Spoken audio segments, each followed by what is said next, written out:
Entre les produits d'entrée de gamme à 150 € et les terminaux de gamme à 600, il y a une autre vie. Cette autre gamme, c'est le milieu de gamme représenté par le Microsoft Lumia 830, un smartphone relativement attirant. Découvrez pourquoi. Son plus gros point fort, c'est sa qualité de fabrication. Une fois en main, on a vraiment l'impression d'avoir un terminal premium. Pourtant, l'appareil ne coûte que 350 €. Nokia, maintenant Microsoft Lumia, a toujours su fabriquer des terminaux.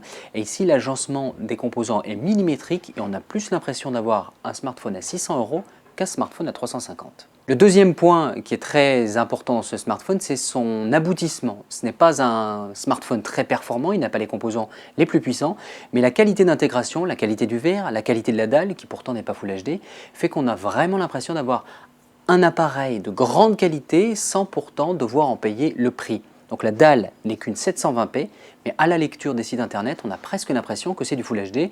Ça veut dire que les composants à l'intérieur sont de grande qualité.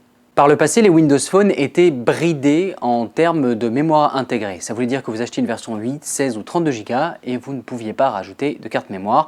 C'était comme ça, c'était finish, c'était la façon de voir de Microsoft. Et Microsoft a changé son fusil d'épaule et c'est un des premiers terminaux brandés Nokia dans lequel on va pouvoir rajouter une carte micro SD. Et là on dit bien joué parce que c'est ce qui a notamment fait le succès de Samsung, c'est la possibilité de rajouter de la mémoire a posteriori. Bien joué Microsoft. Positionné à 350 €, le Lumia 830 ne pouvait pas être le terminal le plus performant. S'il ne ralentit pas, le système d'exploitation est fluide. On sait que ses performances 3D ne sont pas vraiment formidables. Son deuxième petit handicap, si on peut dire comme ça, c'est son autonomie. On lui a donné, comme vous pouvez le voir dans le tableau comparatif sur 01net, la note de 6 ou 7 sur 10, ce qui est convenable, mais il faut savoir qu'il y a des terminaux qui font beaucoup mieux, notamment en lecture vidéo. Sans doute le point faible du Nokia Lumia 830 qui tient 6 ou 7 heures de mémoire, alors qu'il tient quand même 18 heures en communication. Et son troisième point faible en tant que photographe, ce n'est pas la qualité des photos, c'est la vitesse de l'autofocus.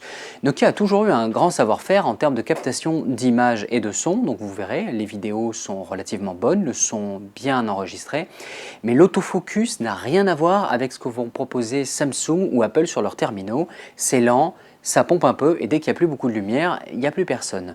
Donc petit carton orange au Lumia 830 pour la faible vitesse de mise au point.